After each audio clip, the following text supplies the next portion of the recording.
छोटा दायरा वो है जिसमें अल्लाह ने बंदे को इख्तियार दिया है। कई बंदा जो है वो ये गिलास में उठा के इधर रख दूँ इधर रख दूँ, ये खुदा ने मुझे इख्तियार दिया है।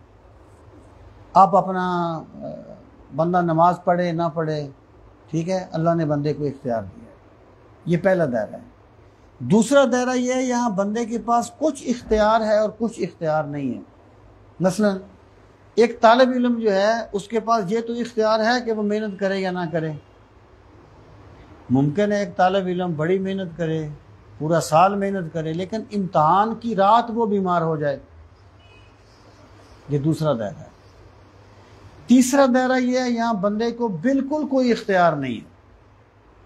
जैसे एक बंदा कहाँ पैदा हुआ, किस खानदान में पैदा हुआ, किस वक्त पैदा हुआ, ठीक है।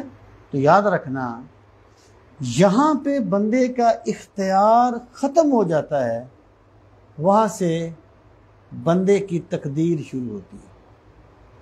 यानी यहाँ आप यूँ समझिए इस बात को कि यहाँ बंदे का इख्तियार नहीं है, वहाँ अल्लाह ताला बंदे से सवाल भी नहीं करेगा।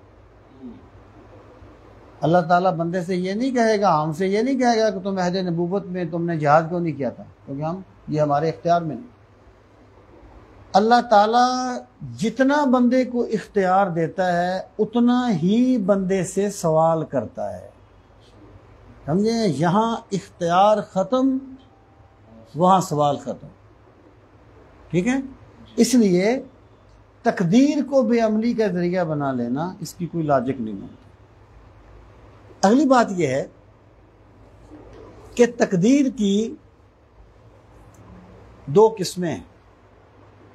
एक होती है तकदीर मुबरम, एक है तकदीर मुअल्लक। यानी अगर बंदा ये कहता है जो मुझे मिले, मेरे लिए लिखा है वो मुझे मिल जाएगा, तो मैं मेहनत किस लिए करूं, तो उसको समझना चाहिए कि तकदीर की दो किस्में हैं।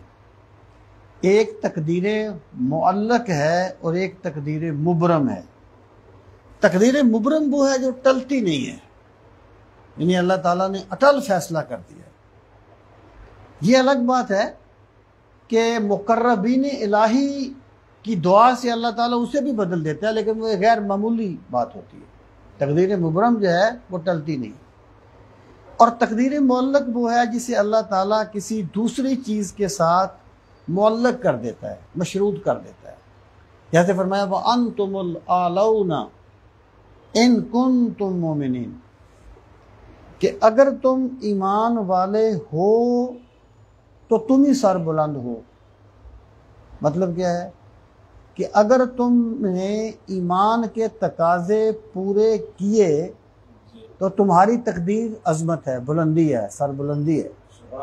अगर ईमान के तकाजे पूरे ना किए तो तुम जलील होगे, ठीक है। या कौम इदखुलुल अर्दल मुक़द्दसतल्लती कतबल्लाहु लकुम, ऐ मेरी कौम इस बस्ती में दाखिल हो जाओ, अल्लाह ने तुम्हारे लिए लिखी है। अगर तुम जिहाद करते हुए बस्ती में जाओगे तो बस्ती में का मिलना तुम्हारी तकदीर है, ना जाओगे तो ना मिलना तुम्हारी तकदीर है। तो ये तकदीर मुअल्लक है। अब बंदे को क्या इल्म है कि मेरी कौन सी तकदीर मुबरम है और कौन सी मुअल्लक है। जब अल्लाह ताला ने मशरूत कर दिया कि भाई ये बंदा है, अगर ये इस तरह मेहनत करेगा तो इसकी ये तकदीर है, इस तरह नहीं करेगा तो इसकी ये तकदीर है। बंदे को क्या पता कि मेरी कौन सी तकदीर मुबरम है और कौन सी मुअल्लक है।